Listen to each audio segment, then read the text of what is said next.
The Murder Shelf Book Club contains disturbing content related to real-life crimes. Listener discretion is advised. Darkcast Network. Welcome to the dark side of podcasting. The emptied storage unit confirmed what I'd feared had been happening for the last few years of my mother's life. Esmeralda had slowly been erasing my mother from existence and stealing her life. Over 80 years of my maternal family's history was gone. Photographs of my great-grandmother, my grandmother and grandfather, my mother, my sister and brother, and my youth, gone.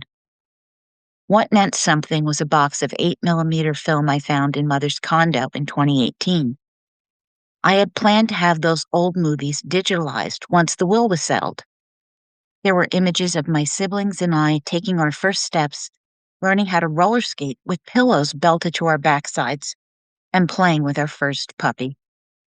From The Caregiver's Game, Unraveling Financial Deceit in the Shadows of Dementia by Charles E. Wallace, Jr.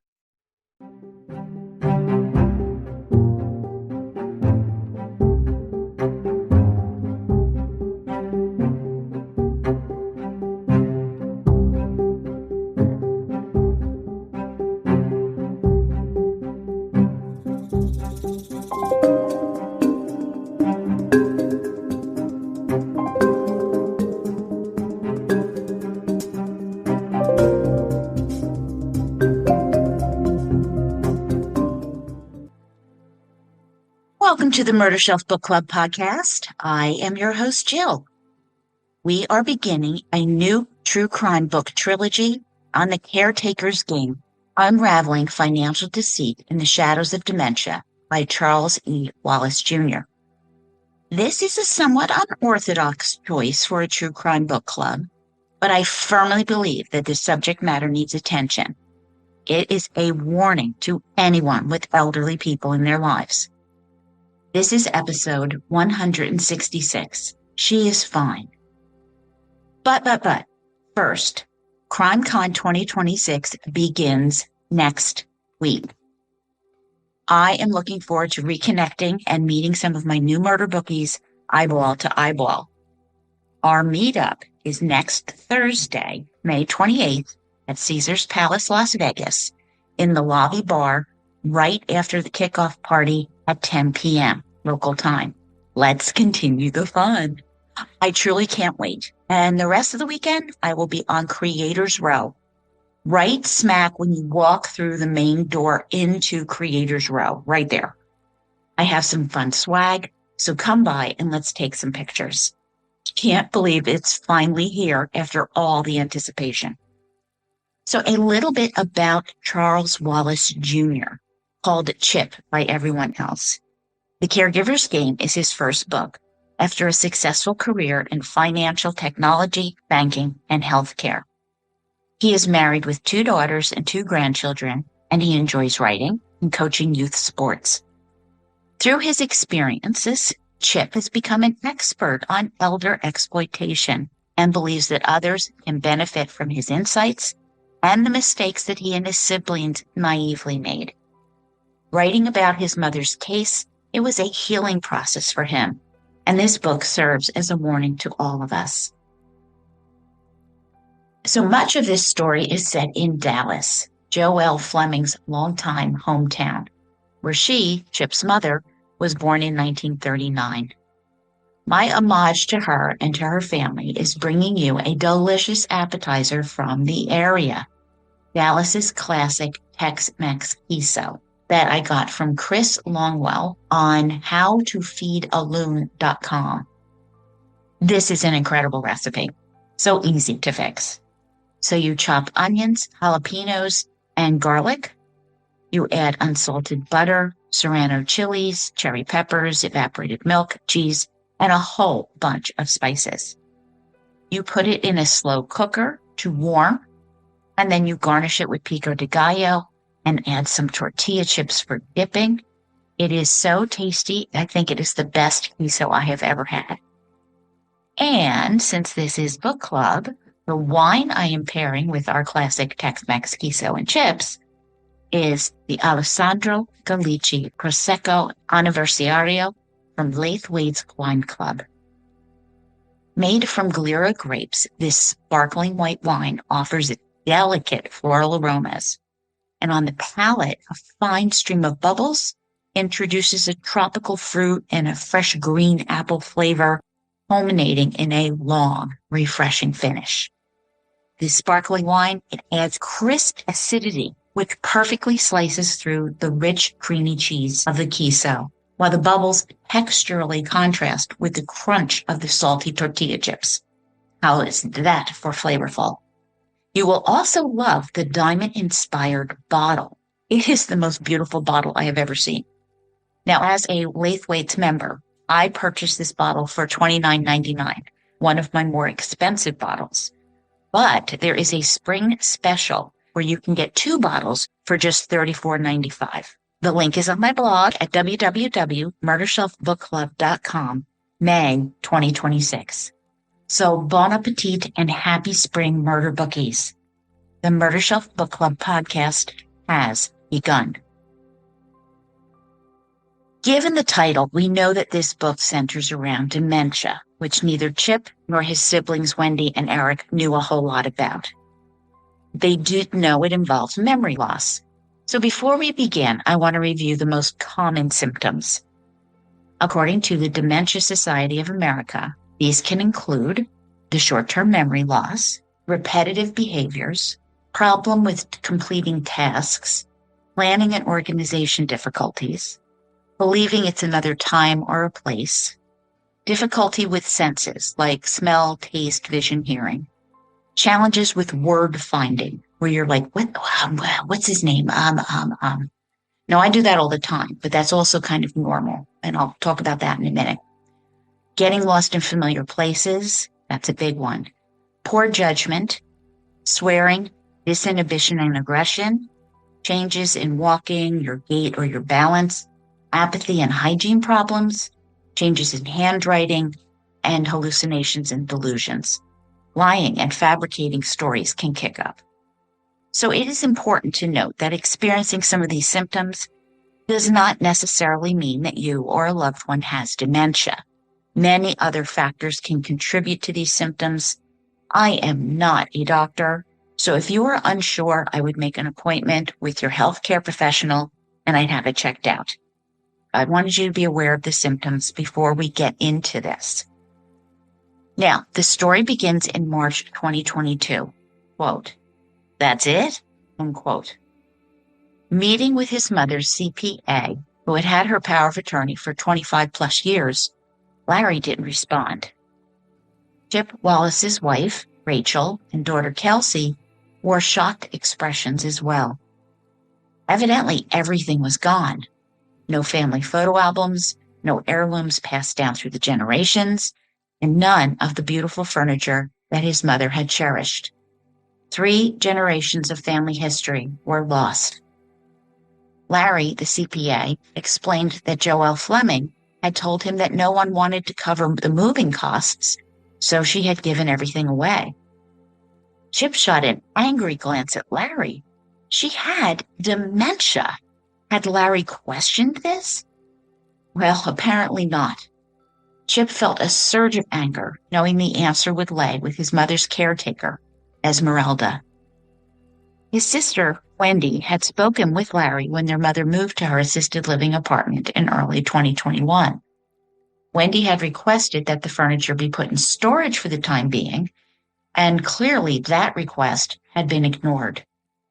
Larry shrugged weakly, stating that Joell was spending money on storage for items she wasn't using, so he advised her to empty the unit.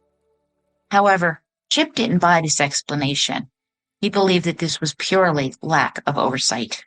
If Larry had talked to Wendy again, they could have resolved this issue as a family. Now, only a few remnants remained, several ornate mirrors and a few framed prints. Back in the 1930s, during the Great Depression, Chip's great-uncle's art gallery had failed, and they had stored the rolled-up paintings in a secret location to prevent the bank from seizing them. Later, his grandmother inherited the framed prints and passed them down to Chip's mother, Joell. Unfortunately, it seemed that these items had been given away to charity. The only remaining furniture was a child's rocking chair that was over 50 years old, a family heirloom that was irreplaceable and held great sentimental value. These lost items truly meant something to this family. Dementia took much from his mother, but not her vanity or her narcissism. Joell Fleming always looked put together, wearing makeup, styled hair, and donning the perfect jewelry for her outfit. Chip compared her to Norma Desmond from the 1950s film Sunset Boulevard. What the disease had done was to diminish her wariness, making her trust those she normally wouldn't, while ignoring her family's concerns. 4 years earlier, Joell had made friends with a woman named Esmeralda. Esmeralda had playfully snuck bagels to Joell, luring her in, pretending to be her friend, and taking advantage of her. Although Chip had had his suspicions, he dismissed them. While Chip and his family all lived in the St. Louis metro area, his mother resided in Dallas. His sister Wendy, she lived in Washington State, and his brother Eric was in California. Chip desperately wanted to believe in Esmeralda, hoping her motives were good and that she was genuinely caring for Joell. Now, the harsh reality was clear. They had been terribly wrong.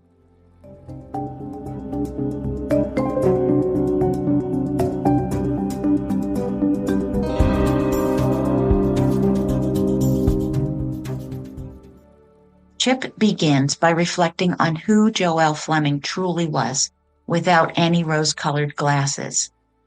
He certainly loved his mother, but their relationship was complicated, something that many of us can relate to. He and his siblings called her Mother, not out of rigid formality, but because of her parents. Chip's grandparents were called Mom and Pop, so Joell became Mother. Still, Joell was not a warm person. He often acted as a harsh critic, consistently highlighting embarrassing moments and missteps. A true narcissist, her emotions seemed shallow, a likely reason she had 5 husbands, leading to her characterization as a serial marriage partner, with rumors suggesting she may have been unfaithful as well. Joell cared deeply about her status. How others viewed her was of utmost importance. Coming from old money, a portrait of her had been done back in the 1950s. From that point on, when you came into Joell's, this portrait was the first thing people saw, which reflected on how Joell wanted to be perceived. She was a difficult mother for her children. She showed little interest in their hobbies or thoughts. For example, when Chip played soccer as a child, she attended only 1 game. Instead, she was preoccupied with her love life, going through 3 husbands while Chip was growing up. Joell expressed her love for her children through gifts, things given with strings. Controlled, never extravagant, these items were proof that she loved her children, but with the depth compared to making notches in a belt, keeping score. Joell ruled the roost. Strict food rules dominated meals. Non-diet sodas, cereals such as Fruit Loops and Moon Pies were banned. Her no-sugar policy seemed to be less about promoting health and more about keeping her own figure. Chip noted his sister often faced body shaming, and she did the same to his daughters. Quote, "My mother always had someone in her sights," end quote, Chip explains, adding that he could write a book on trauma and dysfunction from his experiences. As I've said, in her latter years, Joell suffered from dementia, a cruel illness that robbed her of her cognitive abilities and identity. She was never a trusting person, failing to see the good in others. Although she craved attention and accolades, she lacked genuine friendships, only surrounding herself with those who could provide something for her. After her divorces, her ex-husbands took custody of her so-called friends. Now, Chip also struggled as he wrote, wrestling whether to share the truth or speak ill of someone who was no longer here to defend herself, but ultimately he decided to prioritize honesty. Quote, "As much as she kept an emotional distance from me most of my life, I did love her. She was my mother and cared for me to the best of her abilities, which were often wanting and could even border on emotional abuse at times. However, I never wanted anything bad to happen to her. I wanted her to live a peaceful life during her last chapter. I wanted to have a closer relationship with her as I grew older, but I lived several states away from her. She lived in Texas, I lived in Illinois. The distance and subsequently her dementia formed a gap that left Mother vulnerable to a con woman." End quote. Later, facts and information would reveal that the caregiver hired by his mother had exploited her declining mental state for financial gain, taking advantage of her physical distance from her children. Quote, "She saw my mother as a lottery ticket, stealing from right under her nose and robbing myself and my siblings not only of our inheritance, but also the last couple years of Mother's life when she manipulated her into stonewalling us." End quote. What disturbs him even more, Joell died believing Esmeralda Gomez was her friend. And the goal of this book, he does not want this to happen to anyone else.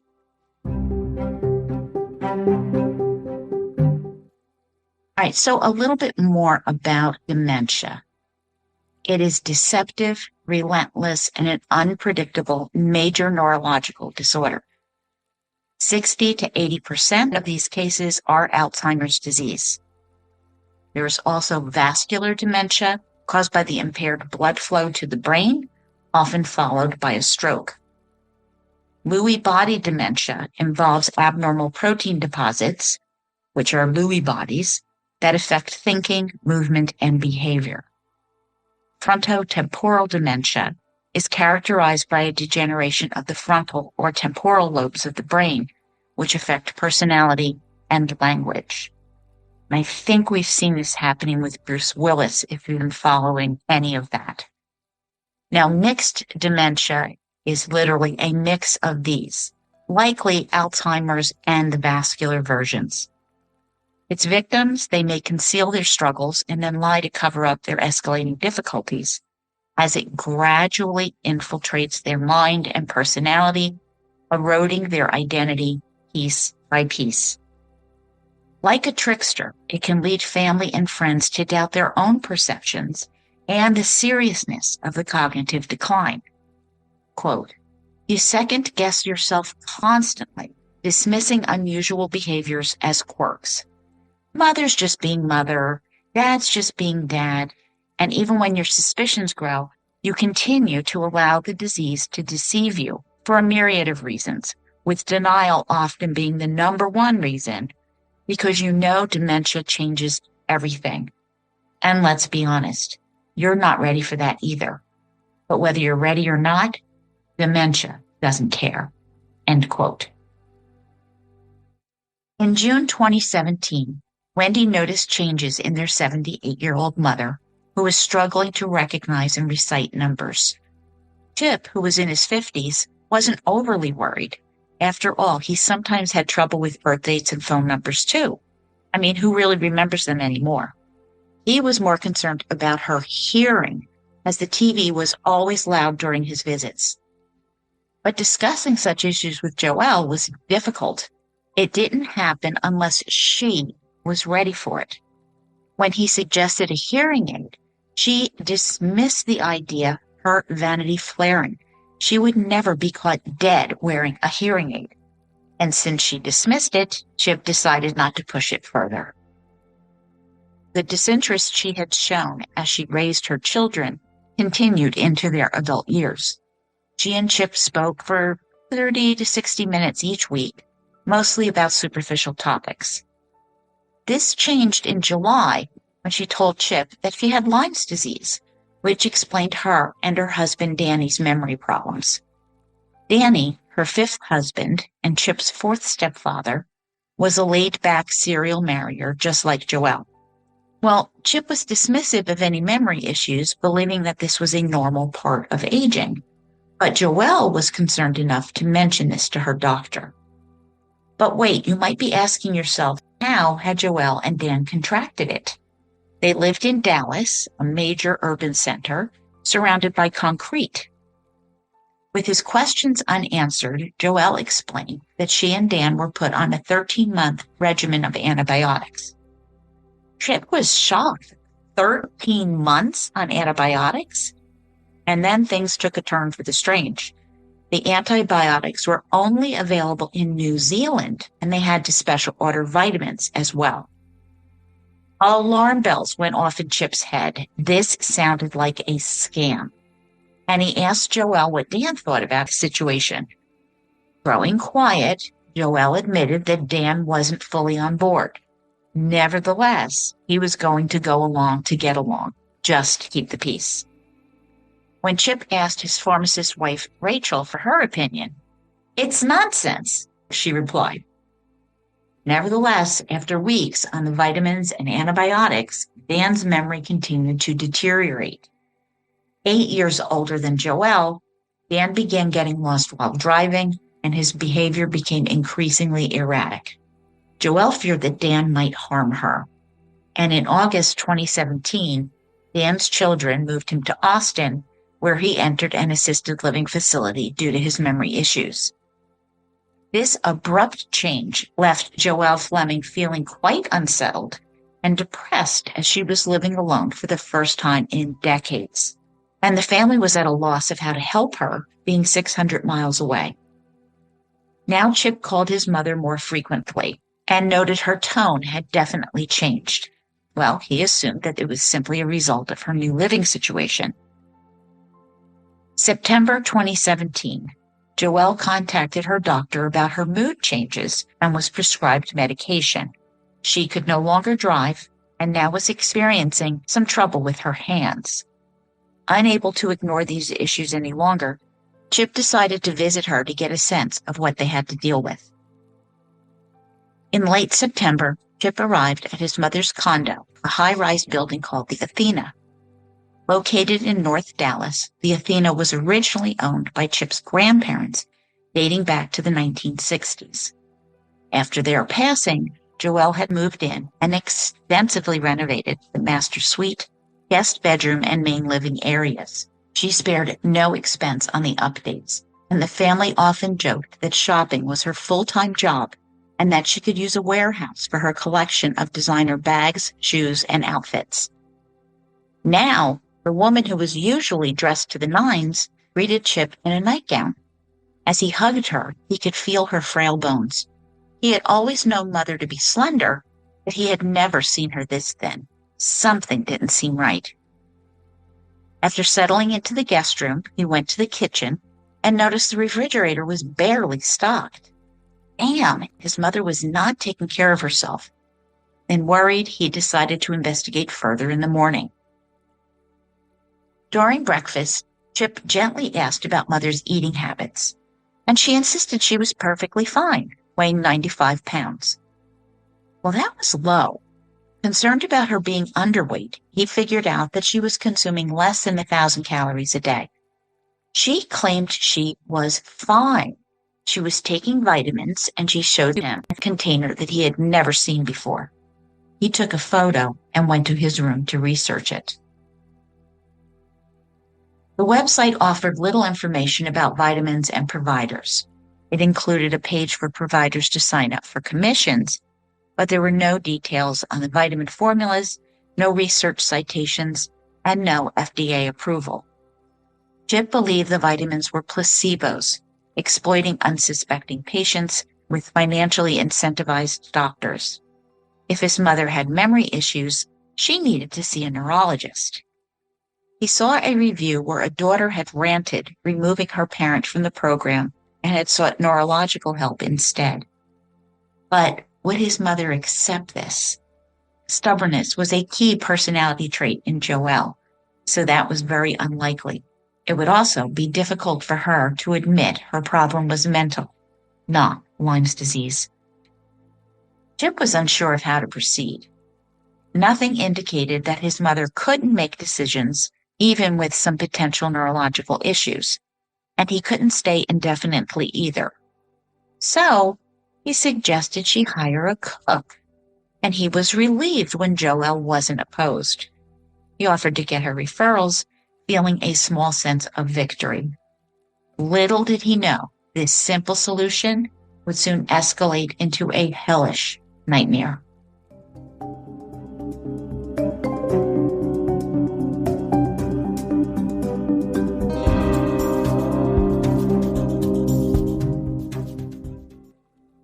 A year later, things seemed to have reached a new normal.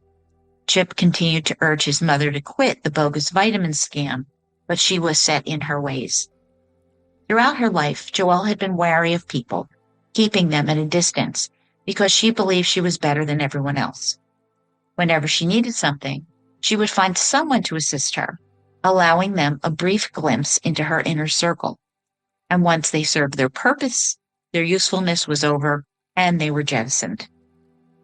In February 2018, Wendy informed Chip that their mother had a new friend, taking him aback. A new friend? Mother didn't make friends. Mother didn't have friends. Well, it turned out to be the neighbor next door's caregiver. Wendy also said Mother was looking thin, and this caregiver had snuck her bagels. Well, Chip realized this was likely the woman that Joell had hired to help her with the cooking, as her memory issues had worsened.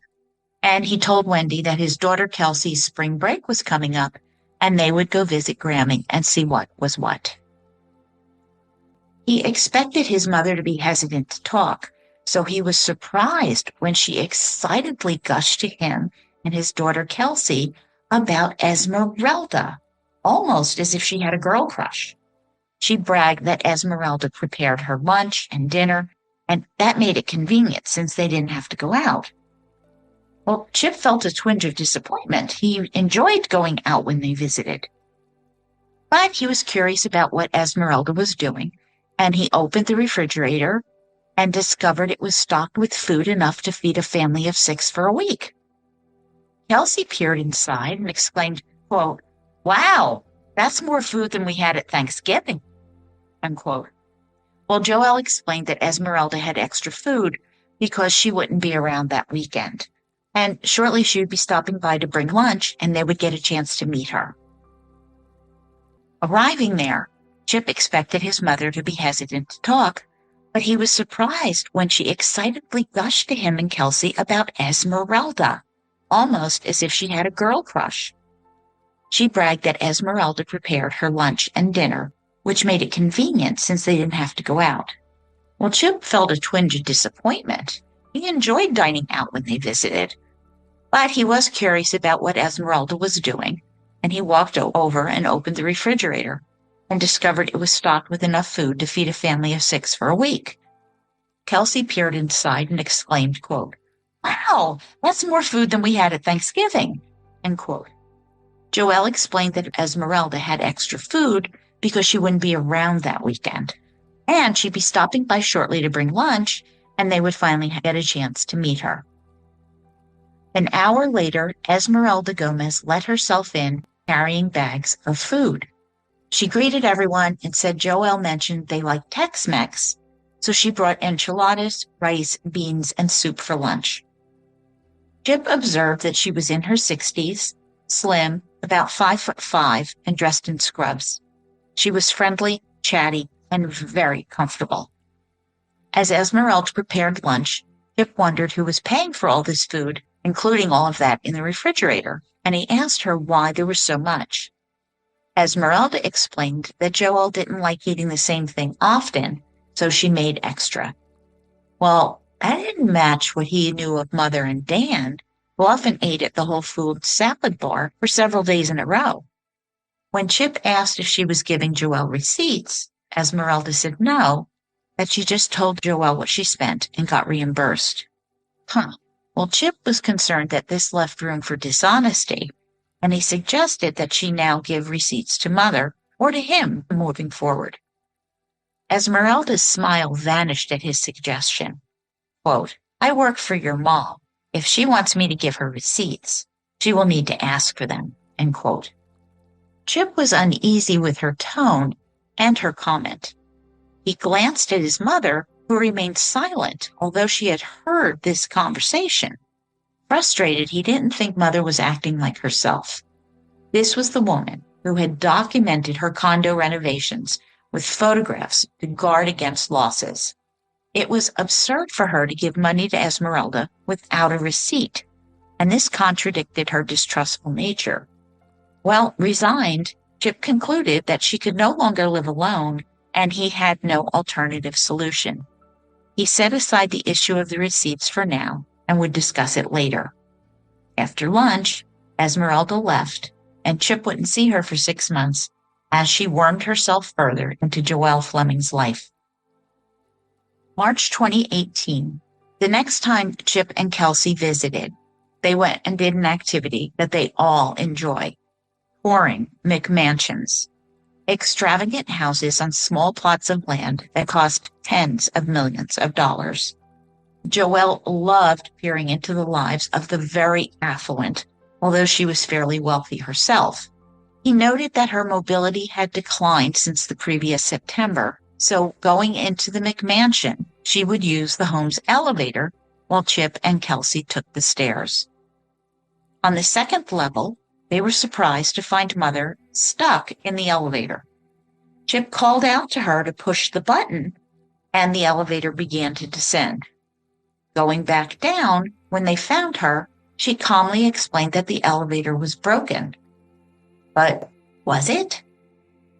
Joell had lived on the 4th floor of the Athena for decades. She surely knew how to operate an elevator, right? Well, but everyone has an off day, and she said she was fine. Quote, "She didn't seem worried, so why was I?" And that's the thing about early stage dementia. Your brain tells you that you are overreacting. Your gut tells you that you're not. Your brain can deceive you, but your gut never lies. End quote. Well, he's a man after my own heart. Well, Chip would wish that he had trusted his gut when he met Esmeralda, and now he was beginning to wonder about some of the other people in Joell's life, like Larry, her CPA, but he didn't question it. And he was not alone in this. Many loved ones doubt themselves as their loved ones struggle, either recognizing or refusing to recognize a problem. And he would believe his mother's insistence that she was fine for far too long.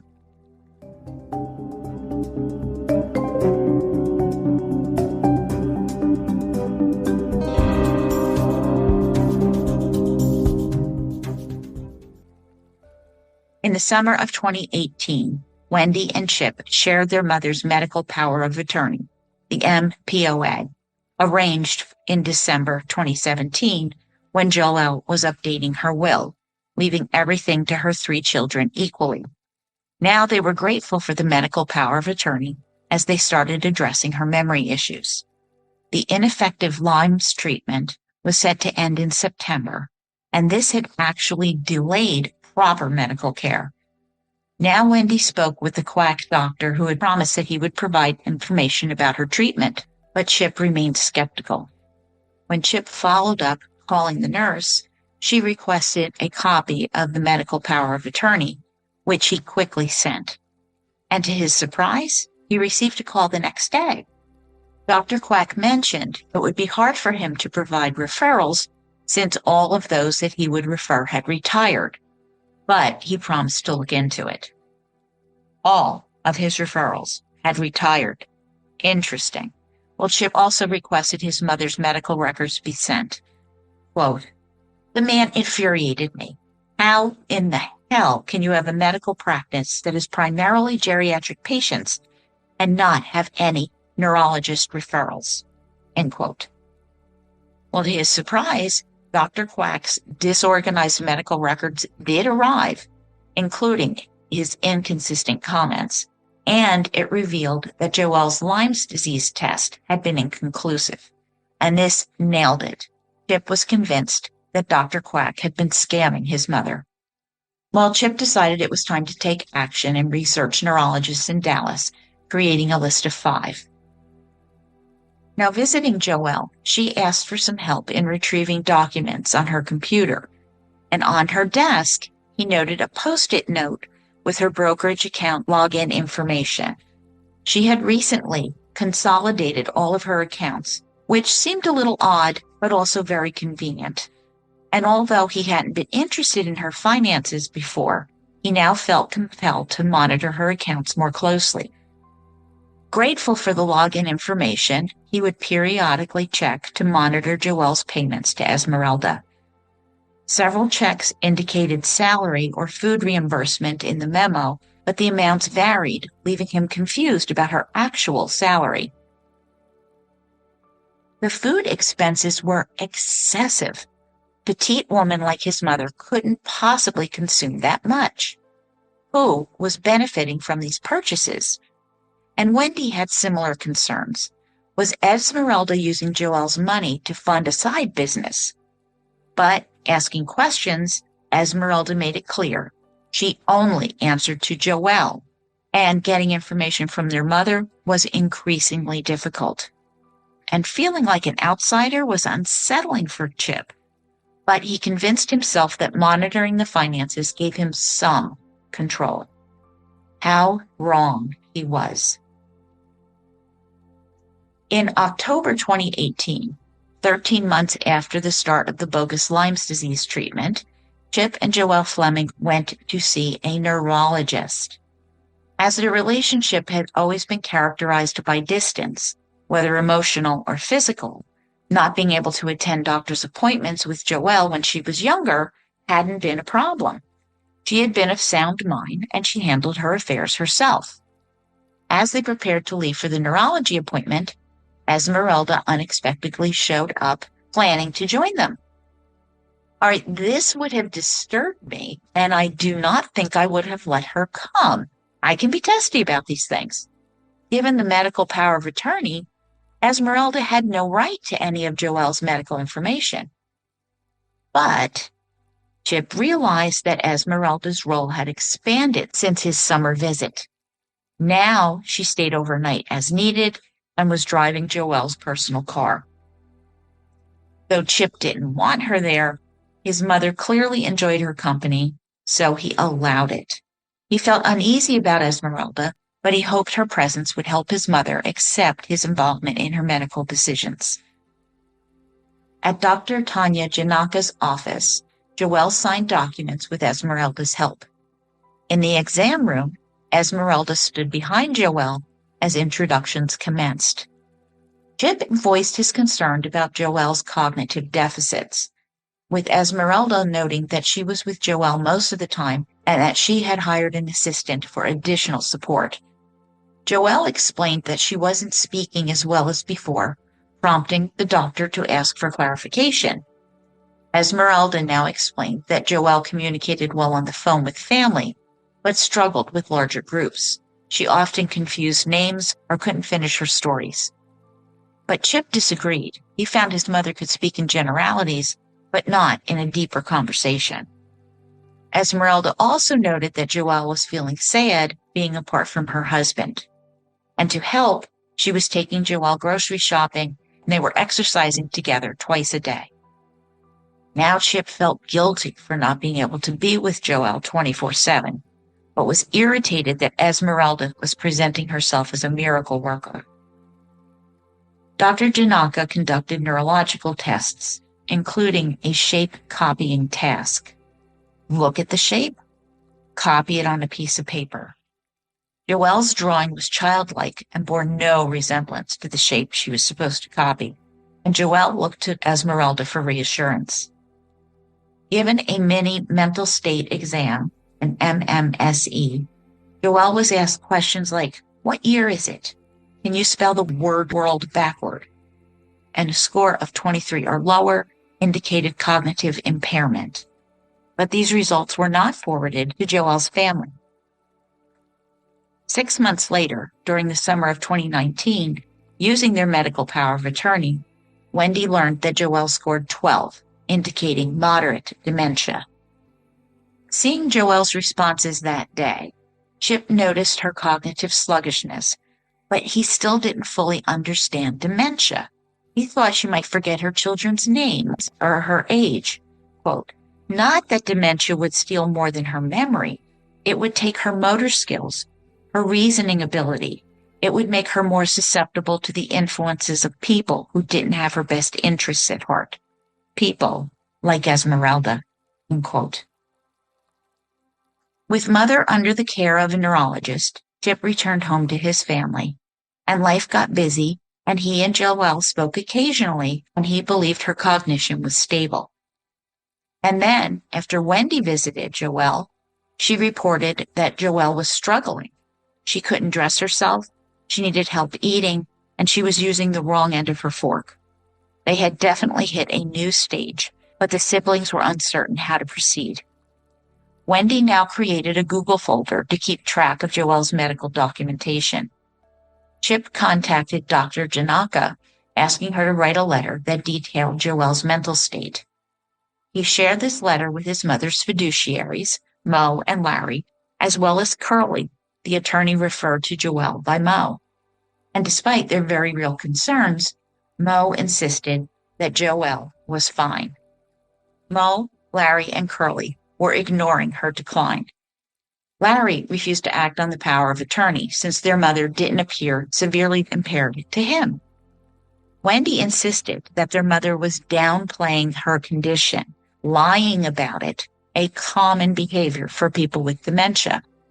She had scored a 12 on the MMSE test. Additionally, she had taken the Montreal Cognitive Assessment and scored 0 in executive function, math, and delayed recall. Quote, Wendy went on to tell me how she implored Larry to act on mother's best interests and to protect her from possible outside influences. End quote. She requested that Larry perform a full accounting of her finances, replacing her as trustee, conduct a complete inventory of valuable items in her condo, and conduct a background check on Esmeralda, and then report back to her. Larry insisted he would do what Joell told him directly, and Chip felt sick. He had suspected it before, but now he was certain. The people surrounding Joell Fleming could no longer be trusted.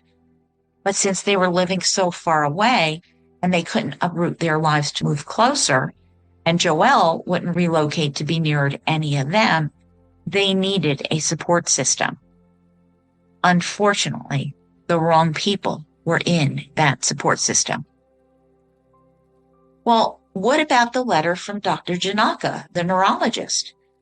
Larry dismissed it, saying, quote, I don't know what she's basing that information on, but she seems to be able to make decisions, end quote.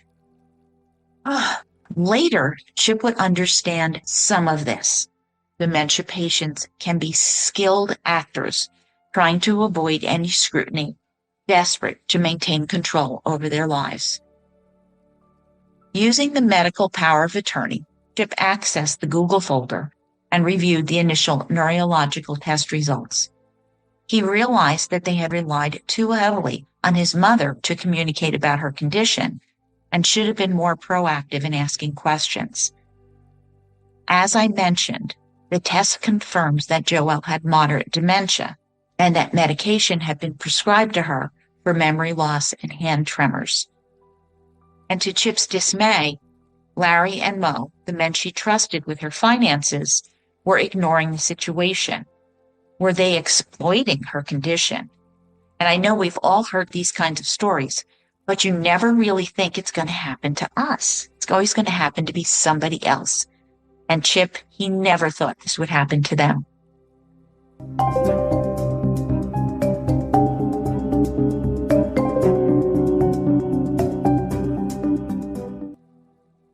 A few weeks later, an envelope postmarked from Dallas arrived, allegedly signed by Joell, revoking his medical power of attorney. What the hell? His mother hadn't said anything about this. The new medical power of attorney was Linda Camoulas, with Stephanie Grimes as an alternate, locals that Joell was acquainted with. Absolutely shocked and outraged, Chip called Wendy, who had received the same notification. At a loss, they feared that Esmeralda might be behind this sudden change. Wendy mentioned that she had asked Larry for help in filing for long-term care insurance, but he had refused, insisting he would only follow her mother's instructions. Mo, who sold Joell the insurance due to concerns about her cognitive state, now claimed that she was fine. He seemed more interested in getting paid than protecting her interests. According to Medical News Today, an adult with moderate dementia can change their power of attorney only if they still possess the legal capacity to understand the document, its consequences, and the actions they are taking. That means if they know what a power of attorney is and understand that they are giving someone else the power to handle their money or their health care. If they understand who they are and who their family members and heirs are. If they understand the consequences of choosing one specific person over another to make these decisions, and they make these choices of their own free will without any manipulation, pressure, or coercion, they can change the power of attorney. If these 4 factors are not understood, if dementia has progressed to the point where they cannot understand these decisions, they cannot legally change their power of attorney. I am just a researcher and podcaster, so please check with an elder law attorney if you have questions. Until now, there had not been a background check done on Esmeralda Gomez, and Wendy had a bad feeling. It was time to investigate. The report arrived a week later, and it revealed Esmeralda's full name, age, and that she was from San Antonio, Texas, despite Joell claiming she was from Spain. Her Social Security number was linked to 5 other individuals, and her work history was erratic. Further, she had no formal medical training. The scrubs she wore were merely for show, and she was really only qualified to cook, drive, and do housekeeping. On seeing the scrubs, Chip had incorrectly assumed that she had medical certification, exactly as Esmeralda desired. Esmeralda had moved around Dallas County, which covers 908 square miles, or 2,352 square kilometers. Now that is no easy task. Chip wondered if she had burned bridges with previous clients, leading her to relocate. A lot. Legally, she was involved in several civil matters, including overdue tax bills and rental delinquencies, and she had faced jail time for a DUI. Additionally, she was driving his mother's 2001 Lexus all over Texas, traveling around Dallas and as far as Austin, which is 200 miles or 322 kilometers away. What business would Joell have in Austin? Feeling uneasy, Chip received an email from Joell, who couldn't even use a fork correctly, right? She announced that she would, quote, disperse the Generation Skipping Trust, end quote, a fund her grandmother had established in her will, with Joell the trustee of this GST. Chip found this to be a logical decision. He was recognizing that his mother was no longer able to manage the account as she had in the past, so that made sense. Now, my mouth dropped open reading this because I did not interpret it that way. I interpreted that someone was whispering in Joell's ear, manipulating her. But then Chip wrote, quote, looking back, I can only shake my head at my naive reasoning, a masterclass in self-deception. First, Mother, even in her decline, was a force of nature, a narcissist to her core. Admitting weakness, especially regarding her precious finances, was anathema. Second, this generosity was a calculated maneuver, a ploy. She and Esmeralda, it seemed, believed a payout would appease us and send us scurrying back into our corner. End quote. Oh boy, The rest of the email was impersonal and instructed the recipient to contact Mo's office with banking details, expecting the funds within a week. Chip then called Joell to thank her, and they chatted briefly before hanging up. And then a week later, Wendy called, positively frantic. Quote, "Mother's living in a hotel," end quote. Chip laughed initially, frustrating Wendy. It seems that their mother's condo had flooded, forcing her to move out. Wendy explained that on Thursday, their mother had discovered the wet carpet after walking from her bedroom to the bathroom. Well, wait, when? Today is Sunday. This happened Thursday? Wendy had no idea why their mother hadn't shared this sooner, and Wendy offered to help, but their mother insisted there wasn't room for her at the hotel, a Hilton. How could there not be room for them at a Hilton? And if it was full, there are other hotels in Dallas. Well, Chip promised to call their mother once he had prepared himself, because sometimes you do have to take a deep breath and clear your head before you make those calls. Since his stepfather had moved out and since Esmeralda had come, Mother had grown far more impatient with her children, and Chip never knew what mood she'd be in. After lunch, he called, with Mother putting him on speaker so Chip knew Esmeralda could hear everything. Joell was in a hotel in Addison, which was 30 minutes from her condo, and that was because the insurance company sent them there. The toilet had overflowed, flooding the closet, another bathroom, and the den. Grating his teeth, this made no sense.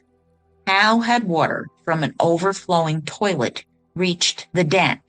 And why was this serious enough for Mother to have to leave her condo? Chip suspected that the situation was exaggerated, but why? Was this even an accident? He did recall Wendy saying that Mother needed help getting to and from the bathroom, and then after having to do this several times, Esmeralda would refuse to assist her, leaving Mother to her own devices. Joell told him that they were told not to return to the condo. Quote, "Wait, Mother, who is they?" Chip asked. "The management team," she replied, end quote. The wood flooring had been pulled up, causing Joell to trip. Esmeralda was in contact with the insurance company and was moving her things back and forth. But this made no sense to Chip. This seemed like minor water damage to him. He was also uncomfortable with Esmeralda's involvement with the insurance, as he just did not trust her. But he told Joell to call him or call Wendy if she needed anything. He now felt uneasy and guilty. Should he have been more insistent with his elderly mother who had dementia? She was in a hotel with staff to help her. An old friend had set up her insurance and was managing the claim. He decided to let it go for now. He still was not understanding how dementia would progress and that Joell would need more trained people around her to handle her health issues. And that was not Esmeralda, who the woman clearly adored.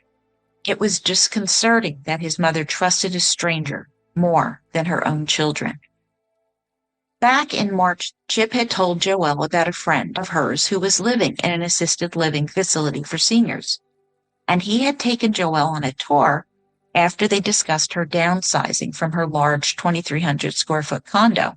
They viewed a nice 2-bedroom apartment which offered space for her and a guest room. However, Chip had to admit to her that she couldn't bring many of her beloved pieces of furniture, which brought her to tears. The thought of waking up in a strange place without her cherished items was overwhelming. The Athena had belonged to her parents. It symbolized her style and identity. And now Mother was in a hotel, likely for weeks. He could only hope and pray. Construction started with Wendy and Chip checking in regularly, but getting little actual information from Mother. Larry, Mo, and Esmeralda were silent. They only knew that she hadn't moved back yet and hoped that everyone was doing what was best. Quote, "We wouldn't learn of Mother's new living situation until months later, and it would shock us all," end quote. Oh my God, my heart is breaking. They are really stuck between a rock and a hard place and trying to make the best of a really bad situation. And it all started with another call from Wendy, which filled Chip with dread because these conversations were so stressful. And Wendy had revelations that would make his head spin. Now Mother had signed a year-long lease in Turtle Creek. What the actual hell? Why a year? How could she make such a decision without consulting them first?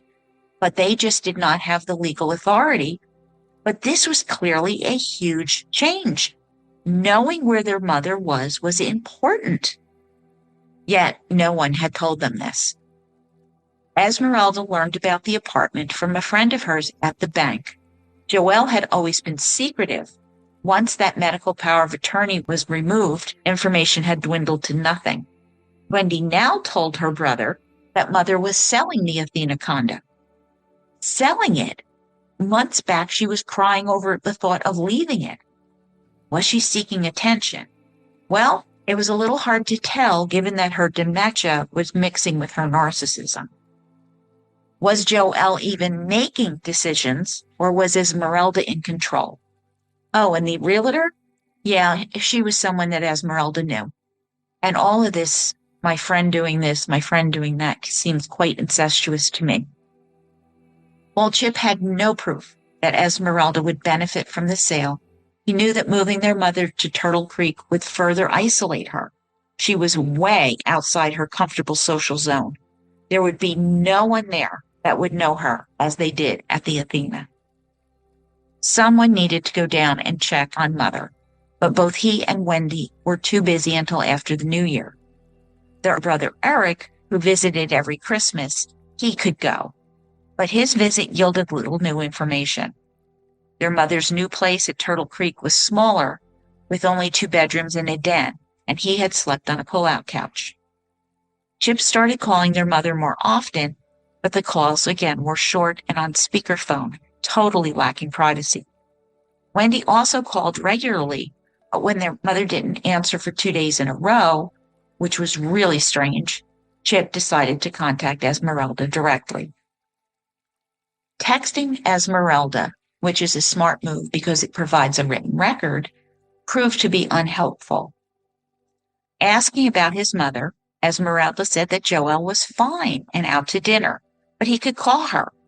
And Chip replied that Joell wasn't answering her phone, which was unusual.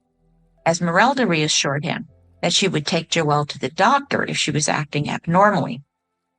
Frustrated, Chip texted back, quote, "But she isn't acting normal," end quote. Well, Esmeralda now insisted that he needed to speak with his mother himself. Quote, "We are here 7 days, 24 hours, and I don't see anything that's not normal about your 80-year-old mother. She may be tired and went to bed early. 80-year-old folks do that sometimes. Call her tomorrow. Thanks, and have a good night," end quote.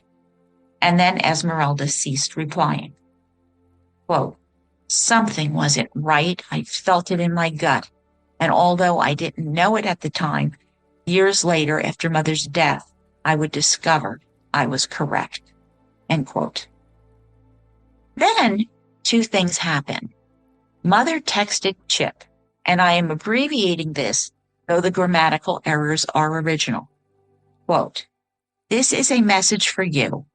I need to tell you that I need to not have you come now to see me. I'm gonna to have things to do that are very important, and I'm in the middle of some stuff, new stuff. I don't want company, so I will call you when I'm ready. Thank you," end quote. Now, this was referring to the planned separate visits from Wendy and Chip that March. It was puzzling why she would pull away from them, but Chip planned to visit anyway. Good for him. But there's more. This text message was very out of character for Joell Fleming. She rarely texted, but when she did, her messages were always clear and grammatically correct. She would never use the word gonna, but Esmeralda would. Why didn't she want them to visit? And this unanswered question went out into the universe, and any chance of visiting ended as the world shut down due to COVID. And this concludes part 1 of our trilogy on the Caretaker's Game by Charles E. Wallace Jr. In part 2, titled, We Didn't Know What We Didn't Know, Chip and his siblings struggle to stay informed as their mother becomes increasingly distant and Esmeralda's control expands.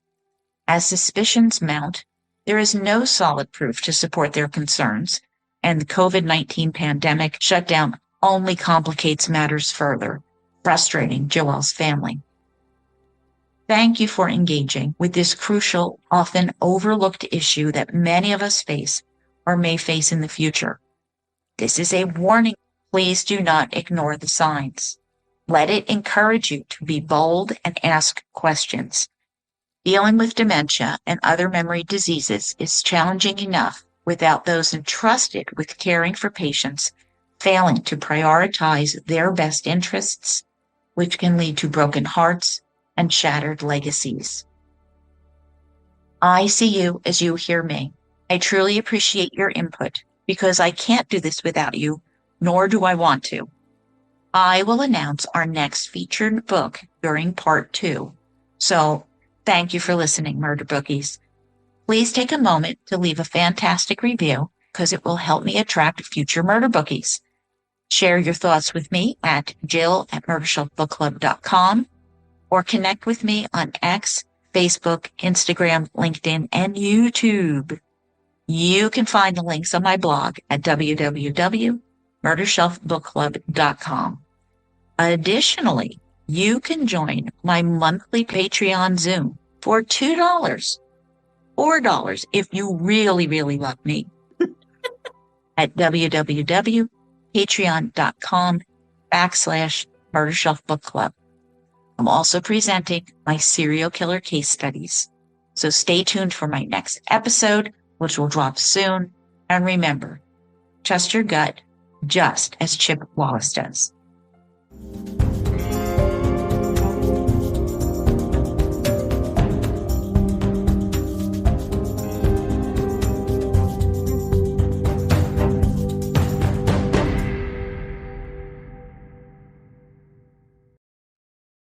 Written and produced by Jill, all rights reserved.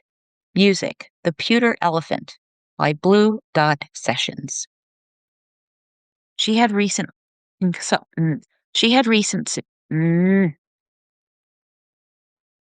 Are you noticing your car insurance rate creep up even without tickets or claims? You're not alone. That's why there's Jerry, your proactive insurance assistant. Jerry handles the legwork by comparing quotes side by side from over 50 top insurers so you can confidently hit buy.